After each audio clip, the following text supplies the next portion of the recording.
Les partis politiques ne peuvent pas tout. Quelques mois d'une campagne électorale faussée, escamotée, presque volée, ne permettent pas d'éveiller les consciences de la majorité des Français, quels que soient les dévouements, les engagements, les mobilisations militantes. Les hommes politiques ne peuvent pas tout. La présidentielle a apporté la preuve qu'il n'y a aucune victoire électorale possible ou envisageable sans mener jour après jour le nécessaire combat culturel et de lutter contre l'emprise du parti des médias sur les opinions publiques. En 2022 comme en 2017, ce sont les vecteurs officiels de l'information qui ont choisi le candidat vainqueur à l'Élysée. Le parti des médias règne donc encore en maître. Avec votre aide, plus pour longtemps. Il faut donc réduire le parti des médias aux mains de la bien-pensance, des oligarques ou de l'État, en renforçant une presse alternative vraiment indépendante et totalement libre. Depuis 8 ans, TV Liberté mène ce travail incessant avec succès. Mais imaginez un instant que TVL atteigne la taille d'un BFM, d'un TF1 ou de France 2. Le scandale d'état de la gestion sanitaire aurait fait la une et aurait livré son lot de mensonges éhontés. Imaginez. Le scandale d'état McKinsey aurait fait la une et aurait été pleinement connu des Français avant qu'ils se prononcent dans les urnes. Imaginez. Pour mettre TV Liberté au sommet donc de l'information, pour que TV Liberté touche donc tous les Français, il est nécessaire que les donateurs et les téléspectateurs ne relâchent pas leurs efforts. Nous les sollicitons à nouveau aujourd'hui. Notre appel aux dons doit permettre d'amplifier l'action de TV Liberté, d'équilibrer notre budget annuel, de prendre en compte les mois d'été où les rentrées financières se raréfient et surtout de soutenir les actions de développement des prochaines semaines. La priorité est en effet la refonte complète de notre site internet. Il s'agit de le rendre plus attractif, plus intuitif, plus ergonomique, mais aussi et surtout plus sécurisé. Un vaste travail de sécurisation pour prévenir des attaques que nous subissons. Le site internet de TV Liberté est, vous l'avez bien compris, le gage de la diffusion et du rayonnement de nos programmes. Les censures, la dernière en date de Google YouTube, remonte à peine quelques jours de bannissement en interdiction. Le développement de notre site internet est donc un élément vital de notre développement et à ce projet s'ajoutera aussi d'ailleurs la création de nouvelles applications mobiles et l'arrivée d'applications TV.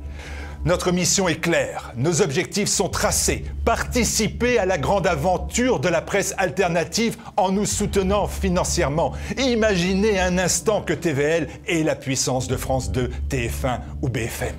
Aidez-nous par un don utile contre le parti des médias. Contre ce parti des médias, prenez le parti des libertés. Aidez TV Liberté.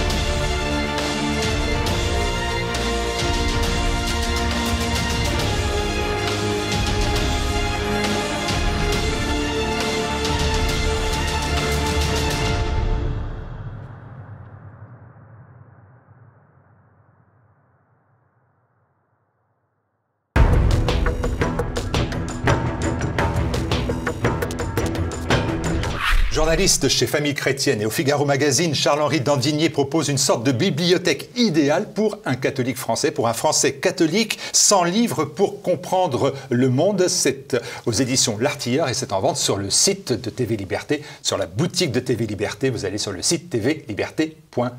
Bonjour Charles-Henri Dandigné. Bonjour. Vous le dites en exergue de votre propos, ce livre part d'un constat, les catholiques sont de plus en plus désemparés dans le monde actuel, ils sont bousculés. Et c'est bien de vouloir donner des repères, mais ce n'est pas précisément le rôle des prêtres et du clergé de le faire? Alors si, certains le font, beaucoup le font. Il y a quelques prêtres d'ailleurs qui sont présents dans ce livre. Il y a le père Mathieu Rouget, qui est évêque maintenant, qui était curé de Paris à ce moment-là. Il y a également le monseigneur Solage, qui a été, vous savez, l'un des deux évêques qui a eu des ennuis au moment de l'occupation.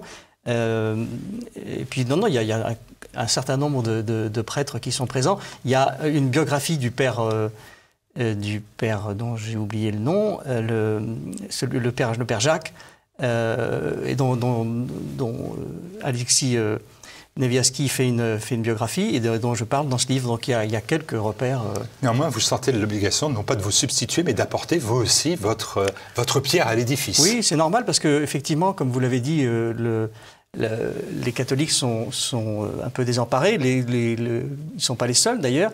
Et le but de ce livre, c'est d'essayer de donner des repères pour essayer de s'y retrouver, parce qu'on est dans une société qui est très atomisée. Autrefois, il y avait des valeurs qui fédéraient tout le monde. Au XIXe siècle jusqu'au début du XXe siècle, tout le monde se retrouvait sur un certain nombre de choses qui venaient en fait du catholicisme. Tout ça s'est évanoui. Et je crois que face à une société atomisée, anomique, où les gens se sont un peu perdus, je crois que c'était important de donner des repères, des balises, à la fois, enfin on va y revenir, mais sur un plan philosophique, théologique, historique et sociologique. Ah, vous parlez de catholiques en manque de repères, vous les dites perdus et impuissants, j'ai bien compris. En quoi ces lectures peuvent leur permettre de mieux comprendre, non pas d'avoir des balises stables, mais de mieux comprendre une société qui évolue si rapidement? Eh bien parce que je pense que cette société ne leur dit plus rien. On l'a vu par exemple au moment de la manif pour tous, du mariage entre guillemets pour tous. Beaucoup de catholiques se sont dit, mais enfin, mariage homosexuel, ça ne veut rien dire. Soit on est homosexuel, soit on se marie, mais ça ne peut pas être les deux. Et en fait, beaucoup ne connaissaient pas la théorie du genre. C'est vrai que s'il n'y a pas de théorie du genre, il n'y a pas de mariage homosexuel. Et les gens étaient un petit peu perdus à cause de ça, manquant de repères intellectuels. Et c'est pour ça qu'ils ont mis du temps à réagir. Alors ils ont réagi, peut-être pas suffisamment, mais s'ils avaient été mieux préparés intellectuellement, ils auraient réagi en amont et de manière plus efficace et plus vigoureuse. Vous dites aussi que votre projet affiché est de permettre à l'homme de renouer avec ses racines, vous avez dit historiques, culturelles, évidemment spirituelles. Qui sommes-nous et à quoi nous croyons, en gros? Oui. C'est une impérieuse nécessité. Face à quoi? Face à la société? Face à la progression de l'islam? Alors, c'est une bonne question. Ou à la laïcité, qui est souvent une laïcité de papier? Alors, il y a les deux. On est pris les catholiques sont un peu pris en étau entre une société très anomique, sans valeur. Tout le monde pense ce qu'il veut. Très atomisée, les gens sont isolés. Et d'autre part, l'islam, qui effectivement, les musulmans savent très bien qui ils sont, ils savent d'où ils viennent, ils savent où ils vont. Et donc, nous, on est entre ces deux menaces, entre guillemets, ces deux écueils. Et je pense que la bonne solution, c'est de se former, de savoir à qui on a affaire, de manière à penser par soi-même et à réagir de manière adaptée. Vous citez Bernanos, on ne comprend absolument rien à la civilisation moderne si l'on n'admet pas d'abord qu'elle est une conspiration universelle contre toute espèce de vie intérieure. Conspiration, vie intérieure. Bernanos, toujours d'actualité? C'est plus que jamais d'actualité. S'il revenait, est-ce qu'il a prononcé cette phrase dans les années 20, 30 s'il revenait aujourd'hui, je ne sais pas ce qu'il dirait. Oui, je pense que... Est-ce que c'est une conspiration? Ce sont des termes très forts. C'est du Bernanos. Il est là pour nous secouer, pour nous faire réagir. Mais oui, c'est encore plus vrai aujourd'hui que ça l'était dans les années il y a un siècle.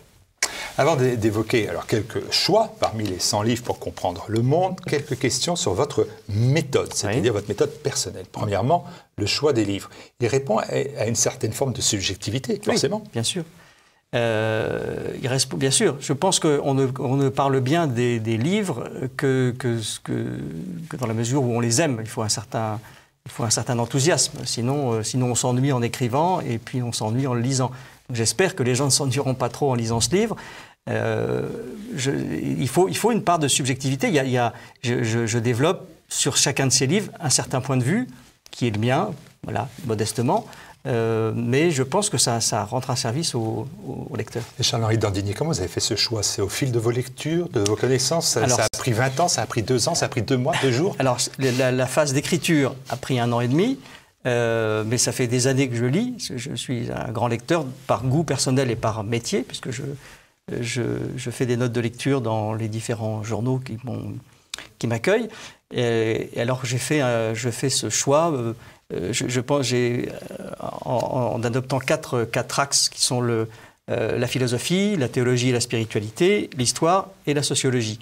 Et puis j'ai essayé d'être d'être le plus varié possible, de faire un choix très diversifié et de faire appel à des romans, à des essais, à des documents, à des biographies, quelque chose qui soit très diversifié. Et vous avez fait aussi un autre choix assez audacieux et peut-être même un peu fastidieux, c'est que vous n'avez pas décidé de mettre 100 textes placés à la lecture de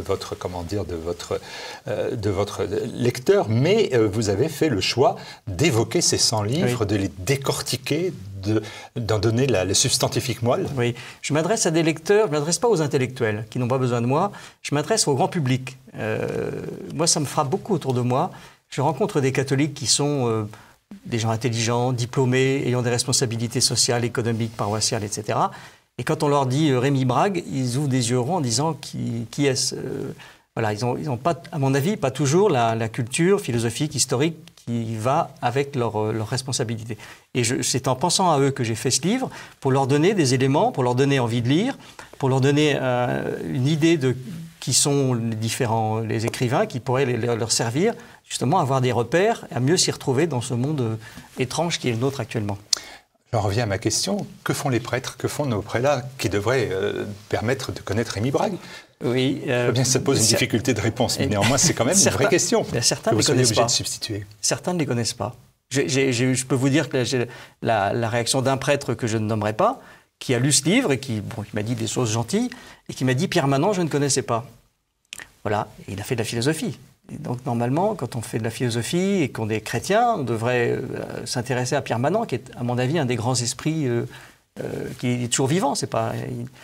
Et donc les prêtres, ils sont souvent, ils font ce qu'ils peuvent. Beaucoup n'ont pas le temps de lire. Ils sont surbookés, pour utiliser une expression.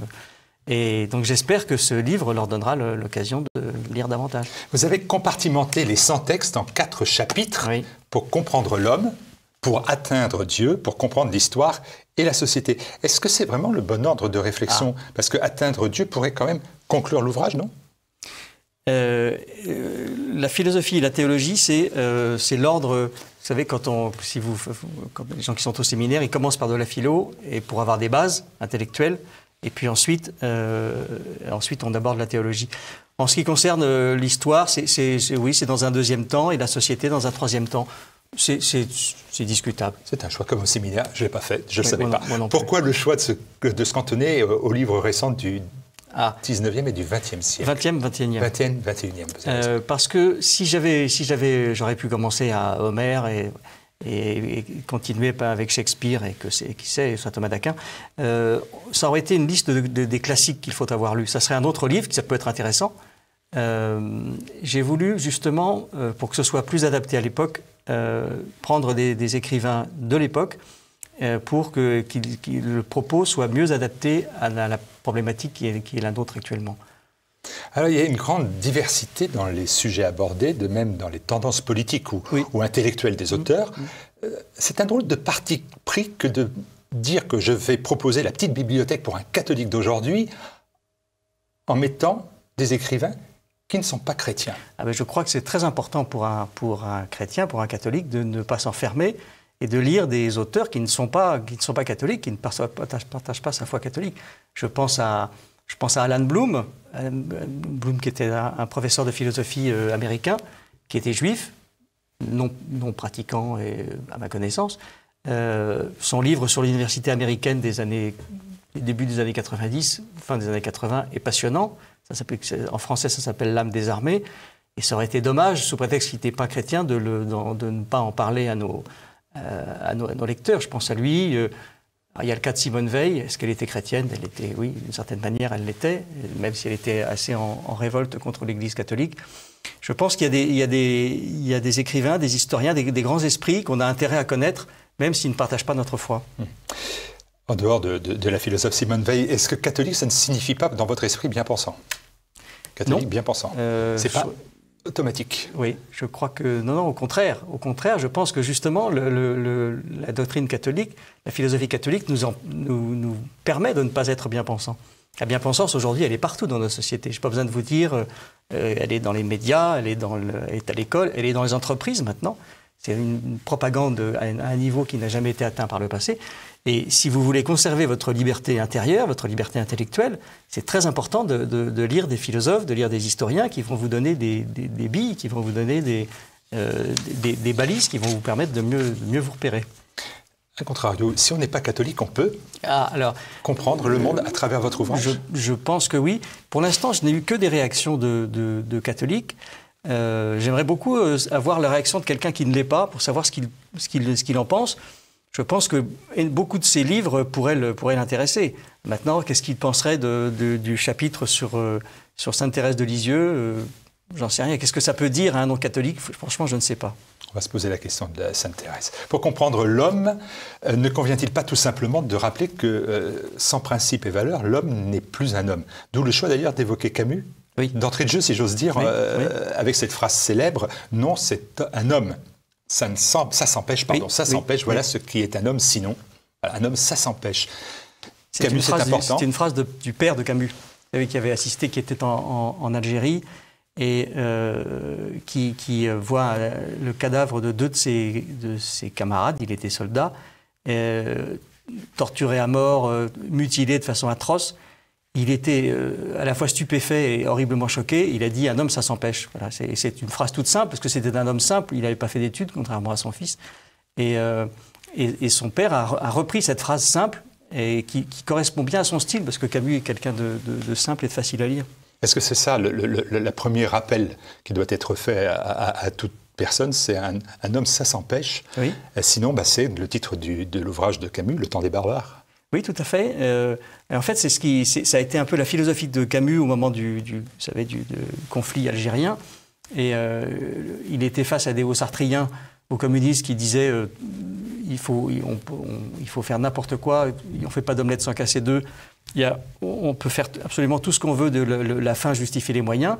Et lui reste à sa manière chrétien, il est un humaniste, chrétien d'origine. Et il dit, mais un homme, ça s'empêche. Un homme, si digne de ce nom, ne peut pas faire un certain nombre de choses. Ça lui a valu les pires ennuis. Il était détesté, très attaqué. Il en a beaucoup souffert. Pour comprendre l'homme, alors pour atteindre Dieu, vous faites appel à peu de prélats, on l'a dit, aux religieux, on l'a évoqué. Alors, je relève néanmoins deux noms importants, celui d'une sainte, vous l'avez dit, Sainte Thérèse de Lisieux, et puis celui d'un pape, en l'occurrence le pape émérite de Benoît XVI. Où savoir, comme Thérèse, se faire humble pour atteindre Dieu? L'humilité pour atteindre Dieu, ça c'est aussi une notion essentielle. Ce qui est frappant quand vous lisez Sainte Thérèse, c'est que c'est sa façon de se considérer elle-même. Elle ne se considérait pas du tout comme quelqu'un d'important. Elle dit à un moment, l'humanité, c'est comme un bouquet. Il y a des lys et des roses, et puis il y a des petites violettes. Et elle se met parmi les violettes, comme quelqu'un de simple, de tout et qui essaie de faire ce qu'elle peut, et qui essaie de suivre la volonté de Dieu. Ouais, je suis trop petite pour faire de grandes choses. Voilà, exactement. Donc l'humilité, c'est une notion. Pour bien comprendre le monde, l'humilité, c'est une notion, une valeur. Oui, et elle n'a pas fait de grandes choses, elle a fait des petites choses, mais avec une humilité et une charité et beaucoup d'amour. Et c'est en ça qu'elle est un exemple. Un parti pris important, Charles-Henri d'Andigny, c'est de citer Benoît XVI, mais qui a écrit de très nombreux ouvrages, essentiels d'ailleurs. Oui. Mais là, vous le faites parler, enfin tout au moins vous l'évoquez, sur un texte qui est de conserver la liturgie. Oui. Ça aussi, conserver la liturgie, c'est atteindre Dieu. Alors, c'est très important parce que... C'est important parce que la bradée, ça veut dire qu'on n'atteint plus Dieu, vous avez bien compris. Oui. C'est très important parce que, quand vous dites Benoît XVI, c'est vrai, mais en fait, ce sont des textes de l'abbé Ratzinger, si on veut être précis. Soyons précis, vous avez raison. Ce sont des textes qu'il a écrits, il avait 34 ans, c'était au moment du Concile, vous savez, et il a fait, entre deux sessions du Concile, il a fait un certain nombre de conférences, et Mon Concile Vatican II, qui est le livre dont je parle, reprend ses conférences avec une préface de l'abbé Iborra. Et son livre est très intéressant. D'abord, ce que dit Benoît XVI en général est très intéressant. Et d'autre part, il reprend un certain nombre j'allais dire de clichés, c'est désagréable, enfin d'idées qui courent sur Vatican II en disant ce qui s'est véritablement passé. Vous savez qu'il y a eu le Concile Vatican II, puis il y a ce qu'on appelle le paraconcile, le métaconcile, c'est-à-dire ce que les gens disaient que disait le Concile. Et par exemple, sur le dialogue. Quand on dialogue avec quelqu'un, ça ne veut pas dire qu'on est d'accord avec lui. Ça veut dire si on constate des désaccords, c'est important de dialoguer, sinon on ne peut pas savoir où j'en suis et où il en est. Et il reprend comme ça un certain nombre de thèmes, et à chaque fois sur la liberté religieuse. Ça, c'est peut-être parce que, au fond, c'est la grande pomme de discorde entre ce qu'on appelle les tradis, enfin certains d'entre eux, et puis Rome. Certains tradis considèrent que la liberté religieuse, c'est le relativisme, c'est chacun pense ce qu'il veut. Et l'abbé Ratzinger explique très bien que la liberté religieuse, ce n'est pas dire ce que je veux, c'est la liberté donnée à chacun de pratiquer la religion de son choix, mais la vérité du Christ reste ce qu'elle est, ça ne change rien. Pour comprendre la société, enfin, oui. Vous avez fait le choix de citer Michel Houellebecq, et pas n'importe quel livre, puisqu'il s'agit de Soumission et en pointillé de sérotonine. En dehors de pages que vous dites, et vous prévenez vos lecteurs, très crus et sexuellement explicites, c'est le moins qu'on puisse dire, vous mettez en parallèle l'individu houellebecquien, seul, indécis, à celui de Camus, nous y revoilà dans L'étranger, un étranger au monde. Peut-on faire un autre rapprochement entre Camus et Houellebecq? Ce sont en fait des chrétiens implicites, des chrétiens qui s'ignorent. Oui, c'est vrai. En ce qui concerne Camus, alors il a toujours dit qu'il ne croyait pas, mais enfin quand on le lit, on a quand même parfois l'impression de lire un chrétien. Par exemple, enfin, ça renvoie à ce qu'on disait tout à l'heure. En ce qui concerne Houellebecq, il faut faire la différence entre ses premiers livres, Les particules élémentaires, Extension du domaine de la lutte, où le désespoir est total. Ça se passe dans un tunnel et ça s'arrête au milieu, c'est noir, c'est désespéré. Dans ses derniers livres, notamment Soumission ou Sérotonine, il y a une petite lumière à la fin, notamment dans Sérotonine où il parle du Christ. Dans Soumission, il fait un voyage à Rocamadour, il va à Ligugé. On sent bien qu'il est attiré par ça. Voilà. Et c'est vrai qu'il ressemble, c'est un Camus moderne et un Camus évidemment qui a plusieurs décennies ont passé, donc il parle il y a des passages qui peuvent choquer certains lecteurs en effet. Comprendre le monde d'aujourd'hui, est-ce que ce n'est pas le moyen, la méthode pour vous d'envoyer votre lecteur en mission? Si j'étais un laïcard, je dirais faire du prosélytisme. Oui. Mais le prosélytisme, c'est quelque chose de bien, c'est très bien le prosélytisme. Je parle dans ce livre d'un livre de Jean-Pierre Denis, l'ancien patron de La Vie, qui n'a pas les mêmes idées que moi. Bon, c'est pas grave. Mais j'ai pris son livre parce que ça s'appelle Un catholique s'est échappé. Et il dit dans ce livre qu'il a longtemps été un catholique caché, et que brusquement, il s'est rendu compte qu'il fallait qu'il parle de sa foi, et qu'il fallait faire du prosélytisme, et que le prosélytisme, c'était quelque chose de bien. Et c'est très frappant parce que, de sa part, et c'est effectivement, le faire du prosélytisme, c'est pas imposer quelque chose à quelqu'un, c'est juste lui parler de Dieu alors qu'il n'en a jamais entendu parler, lui dire qui est le Christ, parce que quand on détient un trésor, il n'y a pas de raison de le garder pour soi. Et on entend très souvent des prélats, même le pape, des prêtres dire qu'il ne faut surtout pas faire de prosélytisme. Mais si, il faut surtout en faire. C'est le devoir, à mon avis, d'un catholique d'en faire. C'est urgent. Vous avez bien compris que ça va à contre-courant des choses.